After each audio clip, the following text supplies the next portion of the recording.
అనంతపురం జిల్లా రాయదుర్గం పట్టణంలో పెట్రోల్ డీజిల్కు కొరత లేదని తహసీల్దార్ హరికుమార్ స్పష్టం చేశారు.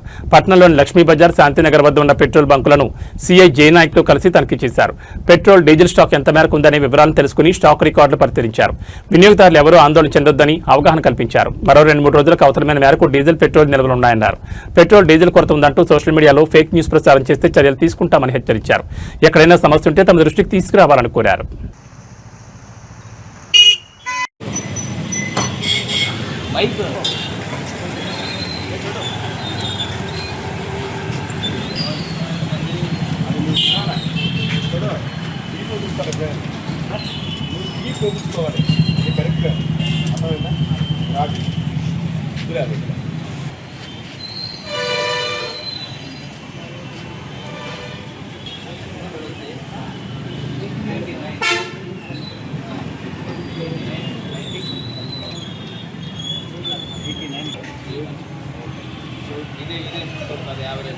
సార్ ఇది మామూలు డైలీ 800 to 1000 లీటర్స్ సార్. ఇప్పుడు 2300 లీటర్స్ స్టోరేజ్ 3.15 వరకు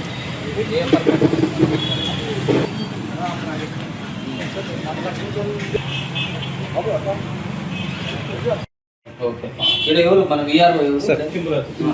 నువ్వు దాన్ని నోట్ చేసుకో సార్. ఇప్పుడు ఆ పాయింట్ దగ్గర ఉంది, మీరు ఆల్రెడీ ఇంజెంట్ పెట్టినా అది వస్తారు. వచ్చిన తర్వాత నువ్వు ఇన్ఫార్మ్ చేస్తే పైప్ 3 గంటలు లాక్ అయిపోతుంది ఆటోమేటిక్. అక్కడ నుంచి రాదనమాట, కింద అండర్ గ్రౌండ్ ఉంటుంది సార్. అది ఎప్పుడు వస్తుంది మీకు? ఇది స్టాక్ సార్. ఈ రోజు వస్తుంది సార్. ఈ రోజు నైట్ 7-8 గంటలకు వచ్చేస్తుంది. పెట్రోల్కి అయితే ఇబ్బంది లేదు. పబ్లిక్ ఉన్న వాళ్ళకి సబ్సిడీ ఇచ్చేయాలి. వచ్చేది మరి లేదు అట్ట పోండి ఇటు పోని, లేకపోతే బ్లాక్ లో ఎవరికన్నా మీరు క్యాన్లు వచ్చింది క్యాన్లు ఇప్పుడు నుంచి క్యాన్లు అన్ని బంద్ చేస్తాను. ఏ రిగ్లోడ్ వచ్చినా కానీ బంద్ చేస్తాను. ఓన్లీ చెప్తాను సార్. ఏదైనా రైతుకు ఏదన్నా కానీ లేదా వాహనం చెడిపోయిందని అంటే ఏదైనా అక్కడ రాలేకపోతే ఆ వాళ్ళకి ఇవ్వచ్చు కదా. ఒక 5 లీటర్లు అట్లా చేస్తాను, ఎందుకంటే ఇక్కడ వచ్చేంత వరకు. దాన్ని కూడా వాళ్ళు బ్లాక్ లో చేసుకుంటారు.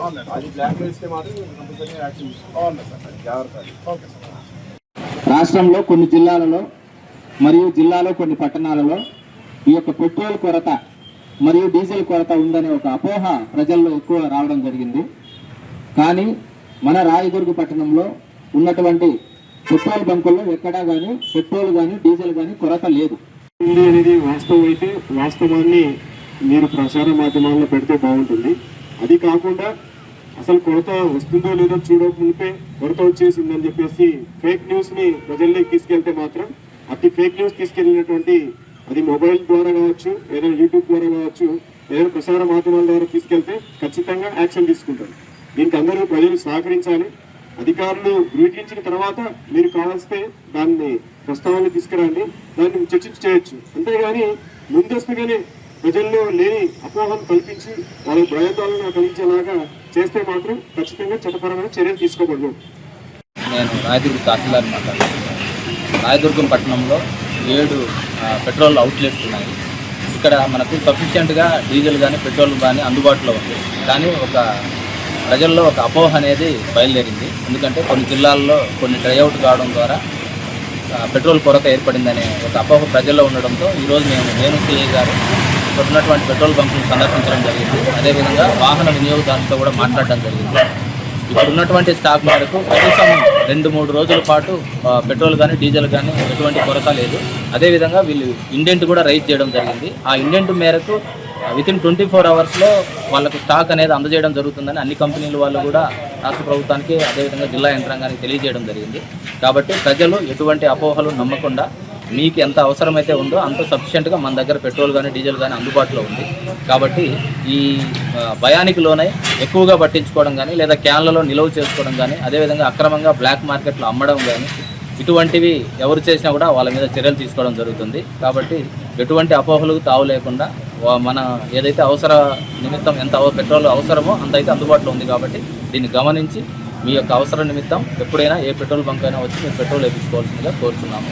అదేవిధంగా ఎటువంటి అపోహలు కూడా ఈ సోషల్ మీడియాలో కానీ అదేవిధంగా ఎలక్ట్రానిక్ మీడియాలో కానీ ఎవరైనా ప్రసారం చేయడం కానీ లేని ఒక భయం క్రియేట్ చేయడం కానీ ట్రై చేస్తే దానికి సంబంధించి చట్టపరమైన చర్యలు తీసుకోవడం జరుగుతుందని తెలియజేస్తాం. ఎక్కడైనా స్టాకేజ్ తక్కువ ఉందన్నప్పుడు వెంటనే ఇంటిమేట్ చేస్తే అధికారులు తెలియజేస్తాం. అనవసరంగా ప్రజల్లోకి లేని వాటిని ఉన్నట్టుగా అపోహను కల్పించి వాళ్ళని భయాందోళనకు గురి చేస్తే మాత్రం యాక్షన్ తీసుకోబడుతుంది. దయచేసి ప్రజలందరూ సహకరించాలి, అలాగే ఫిల్లింగ్ సెంటర్ వాళ్ళు కూడా సహకరించాలి.